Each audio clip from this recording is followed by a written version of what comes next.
Welcome back, everybody, to a Little Less Fear podcast. I'd like to introduce our next guest. Her name is Amy Dehne. Did I say your name correct? No, but that's okay. It's Dana. Oh my gosh! Amy Dana. Well, Dana is spelled Dehne. I've never seen it, but that's awesome, and thank you so much for correcting me. Amy Dana, she's a business coach who supports moms in living a meaningful and purposeful life while also caring for their families. Amy feels that mothers who are inspired, fulfilled, joyful, and living a life of purpose while also being wholeheartedly engaged as a parent are changing the story for moms.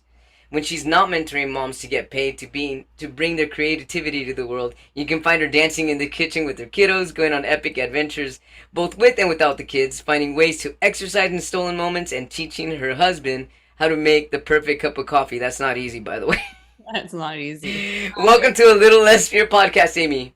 Thank you so much for having me, Lena. I'm so happy to be here. It's such a pleasure. Yeah, thank you so much. So tell us about your journey. What brought you to where you are at today? Oh my gosh, Lena, how do you answer that question? Uh, You did such a good job, sharing with me your story, and Thank I you. wish mine was so succinct. Um, I guess I'll start from like really like what got me into like why I love business so much and where like really what that journey was like for me and why specifically I work with moms. So when Yes. I first had my very first baby, I don't think I really understood having children is not in the realm of language. It doesn't matter how many books you read, how many experiences people tell you about. The transition when you have children is not that realm. It's not in an explanation. It's in an experience, and it's an embodied experience. And for me, I struggled really hard when I first had my babies. And it wasn't because it was just post-traumatic stress. I don't, sorry, not post-traumatic, postpartum. I really struggled with giving up my career. And I'm such an extrovert and I love working in the community. I work for not-for-profits. I really believe in purposeful work. And I live in Canada. I'm lucky enough to live in Canada, and we get like a really long maternity leave. So we're on maternity leave for 12 to 18 months Wow. paid. And so it gave me an opportunity to be with my children, which was amazing. I wanted to be with them. I wanted to help raise them. And I really struggled. And so when I was sitting at home with my babies, my husband was starting his own business. He was starting an electrical contracting company. He's an electrician. And I found myself becoming very envious and very resentful to him that he was going out. He got to go out every day and work on this business and bring his purpose to the world, while I was feeling really isolated and stuck at home. And I was feeling like I was doing the hardest transition job. I was transitioning from no kids to kids all by myself behind four walls. My husband would go to work and I'd be like home with my children. And I'm like, hold on a second. I do not believe in my bones, like as a human being, that we are supposed to be raising our children alone. I was like, this is not Right. normal. I was like, I just knew that like in myself. And so like I really struggled with that. And as that was happening, my husband, I'd be sitting breastfeeding from the couch. My husband would be on these phone calls, working late into the night. And I'd be like, like an armchair business expert. I'd be like, what if we tried this? And what if we tried Yeah. this? And what if like as an electrical contracting company, we could change the way that the trades were done? Like, what if like we were like giving, our employees unlimited, unpaid, no questions asked days off? What if we were hiring women? What if we were, what if we had like a really powerful diversity and inclusion policy as at a company? Because that is not typical in the trades. Hmm. What if people like took a sick day? And so like I was like putting all of these ideas into the space, and I was like helping to build my husband's really successful. We just hit $1 million this year, this $1 million business. And I know a lot about business, just like being in the trenches with him. And so after, my babies got older and they started, going into school, I started having much more space and time. And what I realized that I struggled finding out like, so now what? Like, what's next for me? I don't know what's Sure. next. And I think this is a very common experience. Like, what happens after our babies get older? And, we've given up so much of ourselves, and now our kids are gone. And now we're like, what do we want to do now? And so I Yeah. was really like stuck in this place. And, it was hard. It was a challenging place to be in my head. So I'm like, I want to like contribute financially to my family. I want to like do something that feels purposeful. I want to like leave a legacy. And I want to make sure that what I'm saying right now isn't landing as I don't care about my kids or I don't love them. It's not Oh that no, at I don't feel that. all. Yeah, it's really that like I needed something for me that was outside of just like, wiping poopy bums Yeah. and cleaning up, puke and stuff. And so I started coaching. I started doing business coaching because I know it so well and I love people. And what I care about even more, like what's underneath the coaching for me, is moms having an opportunity to have something creative and meaningful outside of just raising their families.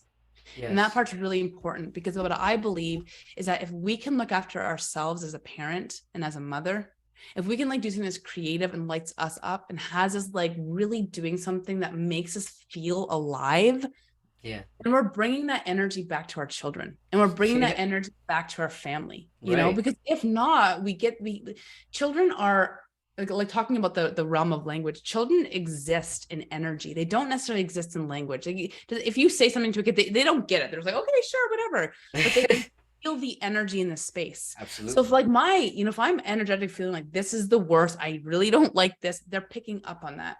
But if I Yeah. can bring something back to them, it's like, I am like really happy that I get to raise you and do something meaningful for me that contributes financially to my family.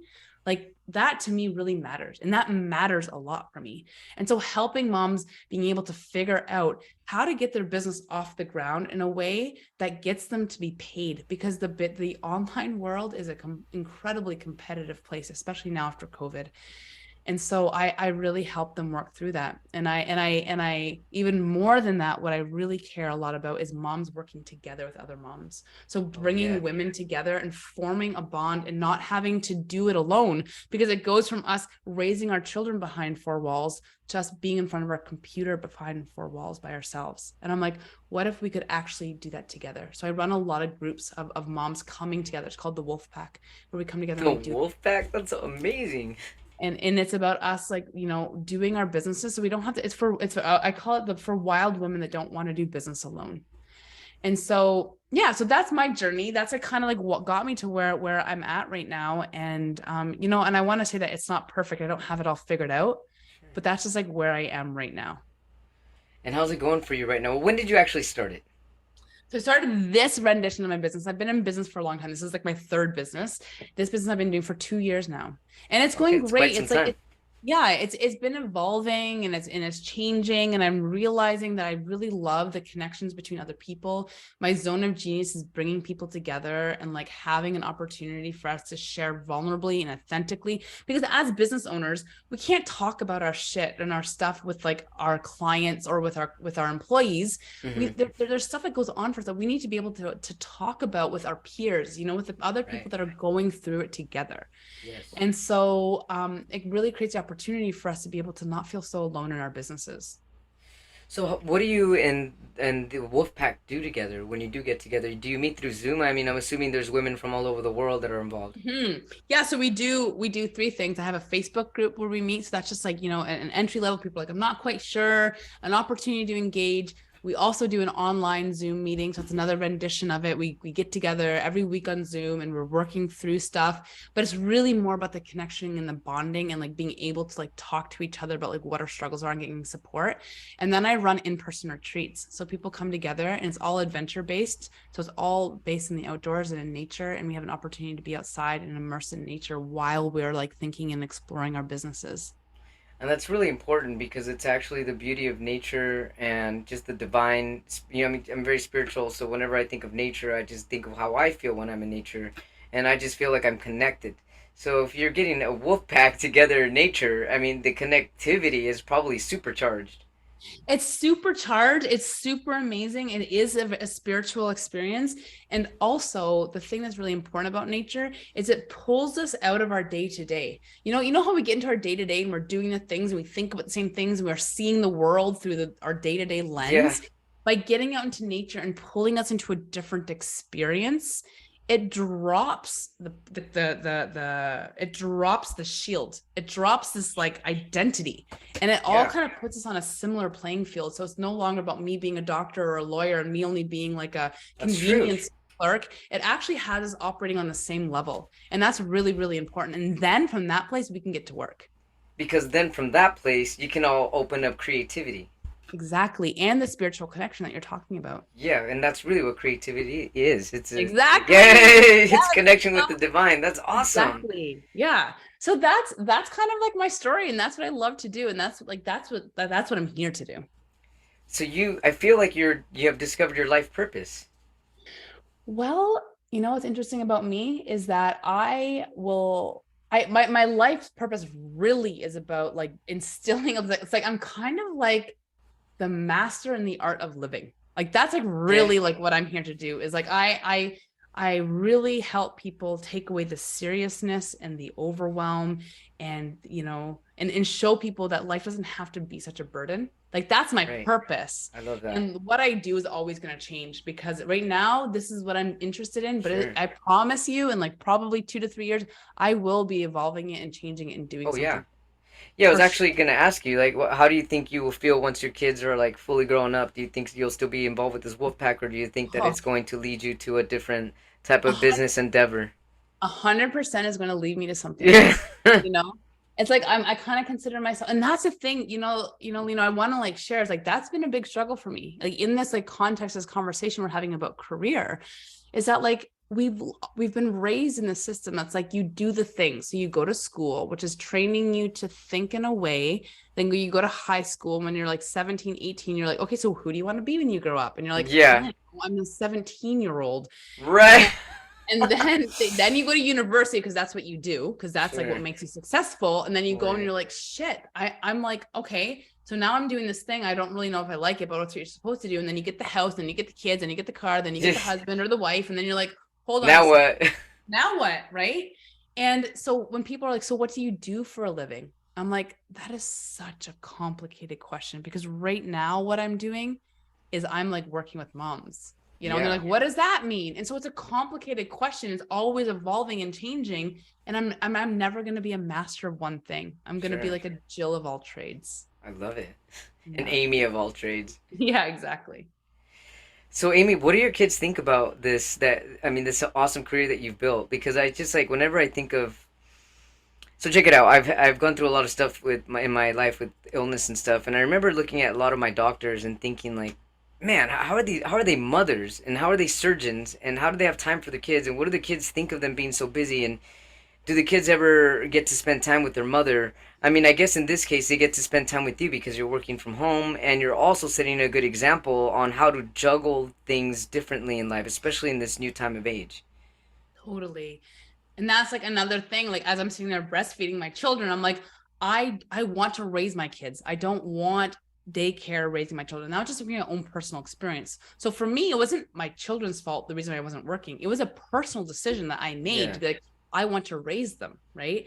And Yes. so I want to be home for them, and I've created a life versus life choosing me. So versus life and in our cultural narrative telling me how it's going to go. I very intentionally said, hold on a second. I don't necessarily need to choose that. I'm privileged enough. I'm like a white woman in Canada. I'm privileged enough to be in a position where Yeah. I can say, you know what? I don't want to choose that. I'm not going to follow the path. I'm not going to follow the status quo.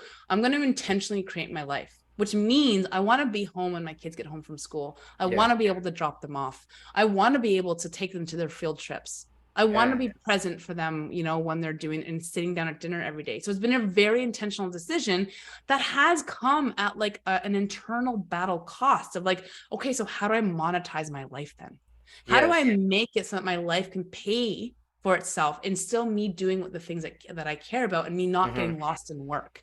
Yeah. And so to come full circle, that is like, that's why I want to work with moms, to help them find their businesses so that they can be present to their families.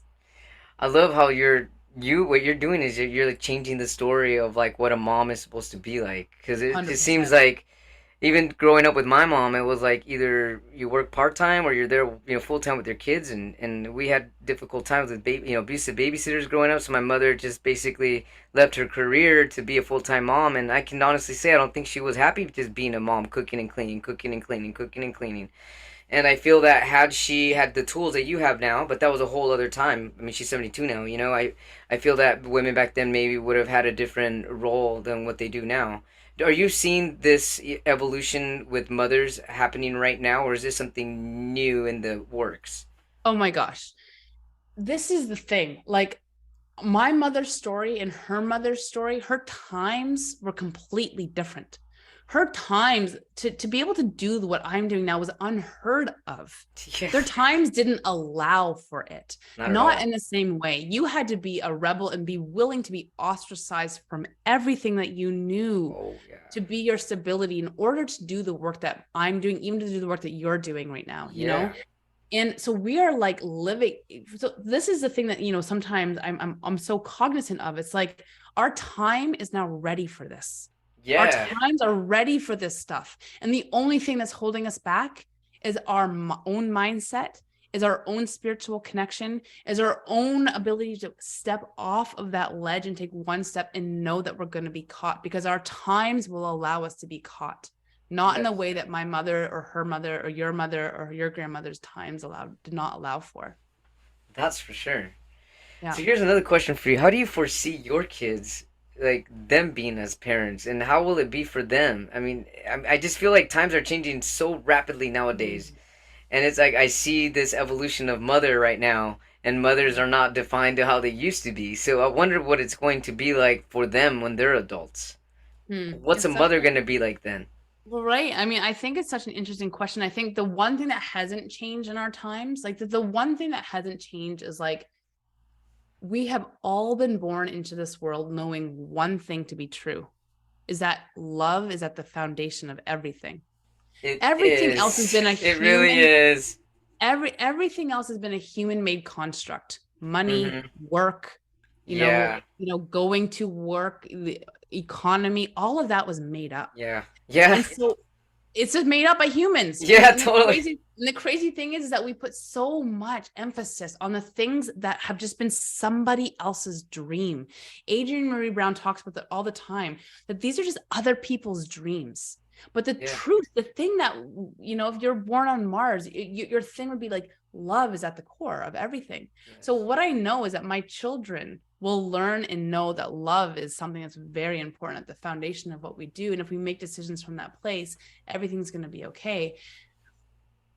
I wanted to say something with it, but I forgot what I was going to say. Give me one second.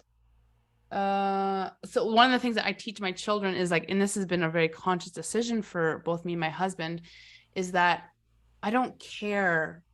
I'm not going to teach you about the importance of finding your purpose. It's not about just like finding your purpose. What I care about for my kids is that they're able to explore their curiosities, because that's a very I different thing, love that. because Yeah. the things that we're curious about help us get closer and closer to the things that we really enjoy doing.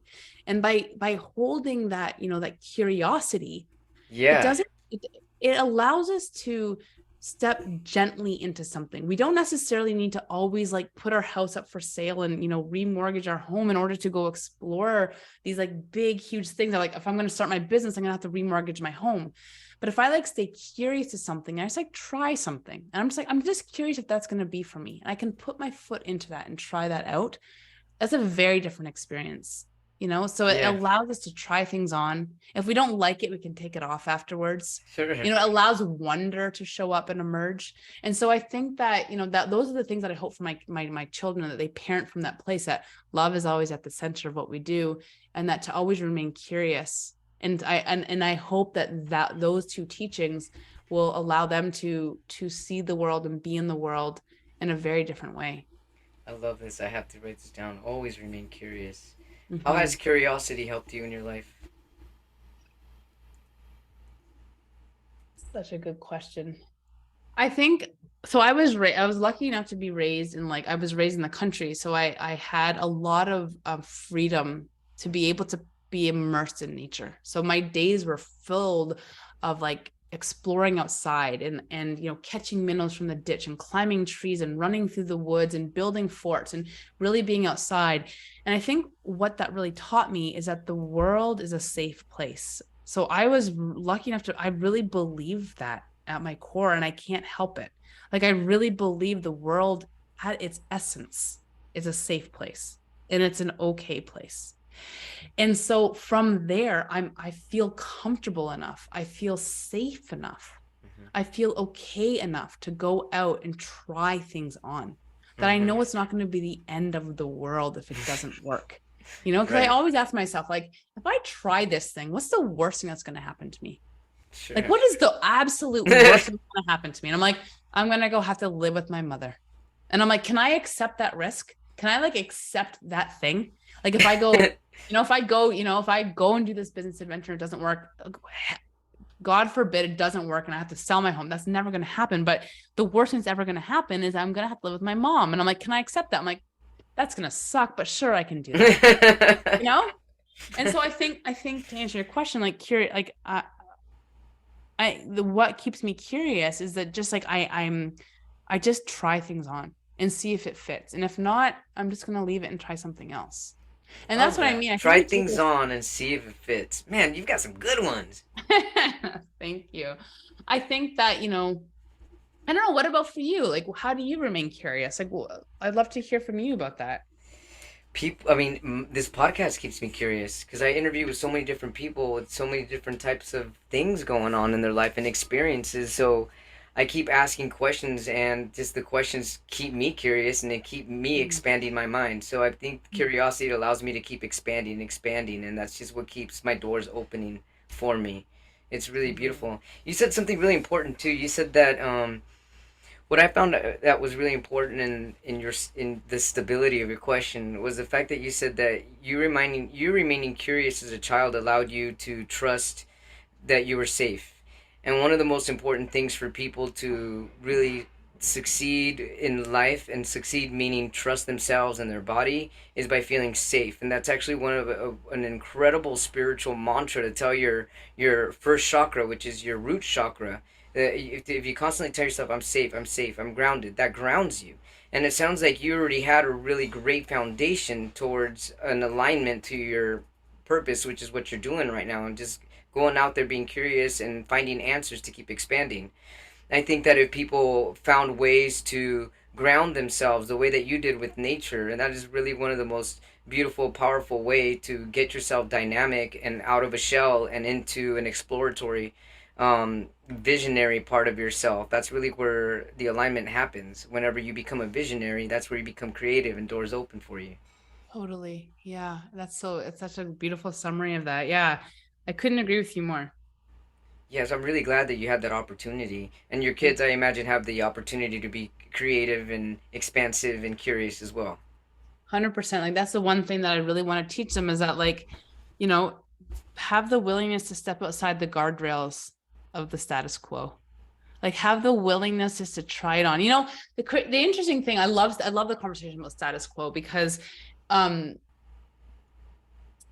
it's in I kind of consider this the status quo like a highway. It's like where everybody is. It's like the safe place. It's like where our friends are hanging out. It's like where our jobs are. It's where people are relying on us. It's like the place that's like the highway's like safe. There's no road. There's no like potholes. You can go pretty fast. You can get to where you want to go. There's all like the people are doing that, going down the highway.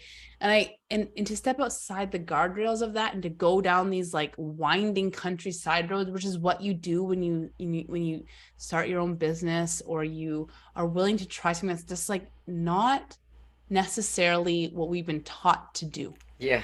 It's a scary experience because we leave the safety of those guardrails, right? Yeah. But the thing that I always remind myself is that there's always easy to step back on the highway again if I have to.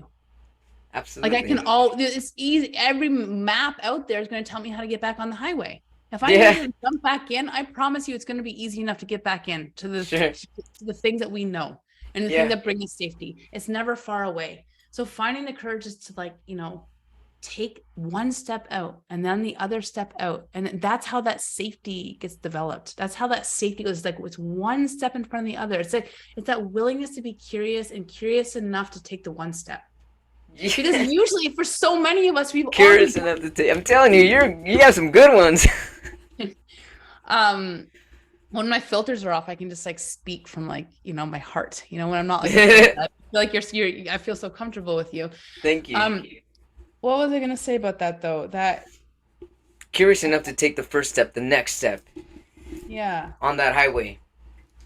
Yeah. I don't remember. It'll come back to me. Some rant talking about the status quo and just like how important it is, I think, the reason why I think status quo is an important conversation is because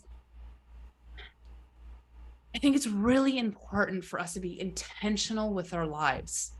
Like I was talking about this before, instead of life choosing us, instead of, our cultural narrative telling us how to live our life, if you stop for a second and ask, like, does that fit me? Like, do I really want to be doing the latest fad? Do I really want to be eating, the latest health craze? Do I really want to be watching Netflix all the time? Like all of the things that are kind of our cultural narrative has us thinking and doing. Mm-hmm. If you can stop for a moment and be like, hold on, does that fit for me?